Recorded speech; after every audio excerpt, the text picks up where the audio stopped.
Have you flown out of an Indian airport? Or since the pandemic? Chances are that you've heard of DigiYatra, a voluntary service which claims to help you whiz past airport security processes and board your plane faster by scanning your face and linking it to your boarding pass and other personal details. DigiYatra has crept into 14 of India's largest airports, and to say that it is hard to miss will be an understatement. Social media is flooded with accounts of passengers complaining that they have been deceived, tricked, hoodwinked, and even arm twisted into signing up for DigiYatra. Some even claiming that they were denied entry to the airport if they didn't agree to a face scan.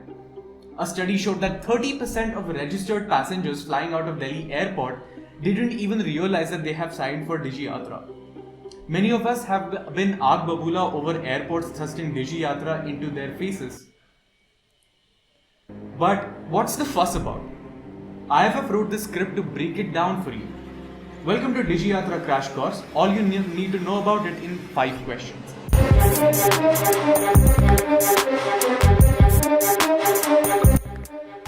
Question 1. ये DigiYatra क्या है? ये DigiYatra. DigiYatra was freshly rolled out in 2018. Passengers were expected to download DigiYatra app and register before their travel with Aadhaar or driver's license. Today, that requirement has flown out of the window, and with one-time DigiYatra sign-ups which can happen on the spot, say at the entry gate of terminals by merely showing any ID and getting your face scanned. This is how a large number of passengers, including me, got ambushed into signing up. I thought I was simply showing my ID and ticket to the security personnel when the screen next to him took my photo and processed it before I could process anything.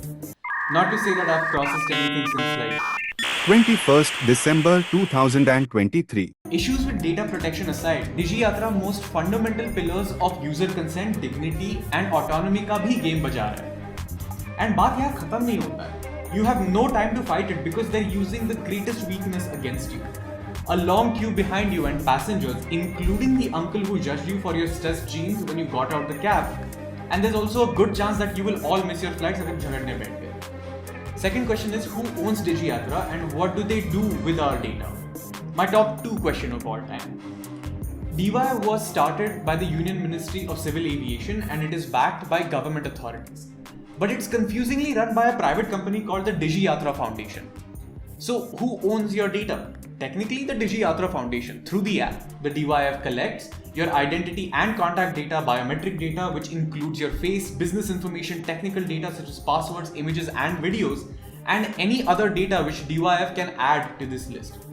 That is a lot of data. And if you think about it, business information and other biometric data such as form for your Aadhaar really has nothing to do with what DY is designed for, which is to help to get your plane faster with just your face. So तुम इस data का क्या करोगे?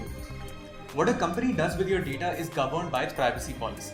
If we closely look at the privacy policy, which IFF has done, so you don't have to, but you should if you have time, they found many more concerning loopholes.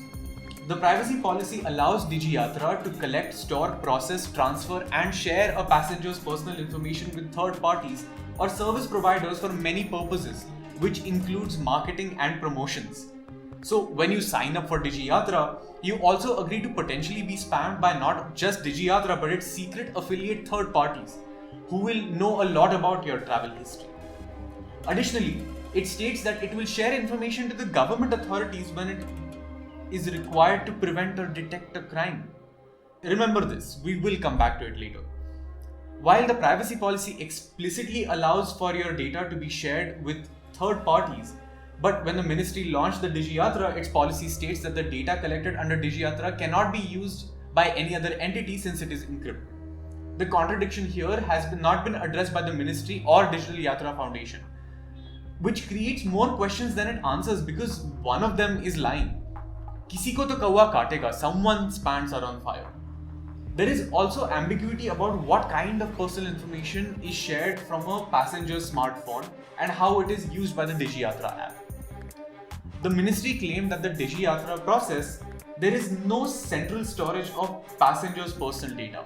All the passengers' data is encrypted and stored in the wallet of their smartphone. It is shared only between the passenger and the airport of travel origin and is purged from the airport system within 24 hours of the departure of flight.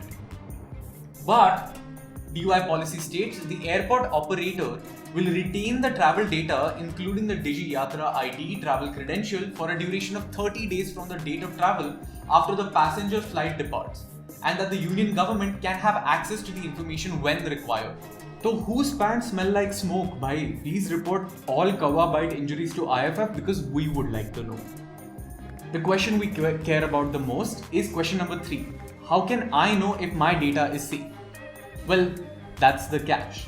IFF says that we're not sure you can. There is very limited transparency when it comes to data flow and privacy of DigiYatra. Well, that's expected because DYF is a private company which is not mandated to reveal any of this information like public authorities would be under RTI Act. Smart because technically DigiYatra is a government-backed organization. Anyway, DigiYatra Foundation team and its CEO have gone out of their way to ensure that they routinely conduct data security audits through a government agency called the Computer Emergency Response Team of India, or the CERTIN. It is a special team within the Ministry of IT that looks at cybersecurity vulnerabilities in public and private databases. But again, there is no way of really ascertaining that. It's been over 5 years since DigiYatra came into our lives. Neither the CERTIN nor the foundation has published any cybersecurity audit on their websites yet, and we citizens cannot ask for it because, get this, CERTIN, a government agency, was exempted from the RTI Act very recently in December 2023 on account of being a security and intelligence organization under Section 24 of the RTI Act, like the CRPF or the CBI. So we don't really know what's going on, which is scary because it's our facial biometric data on the line. The follow-up question that arises is, do you and I have protections against misuse of our data? Let's first look at the laws that can give you a safety net in the case of data misuse. Right now, there is no data protection law in operation in India that can protect you from the data misuse or breach or give you remedies.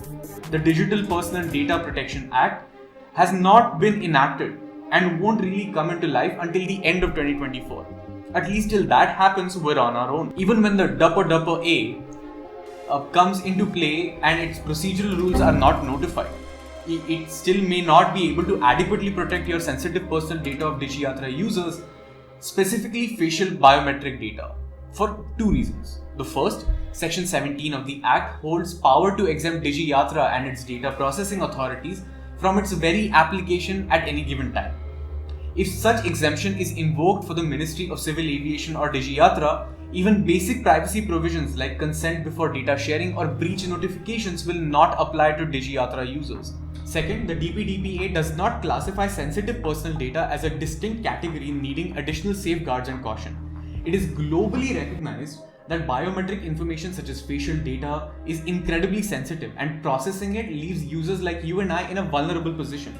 So even if the Act applies, our facial data given to DY will hardly have appropriate privacy safeguards.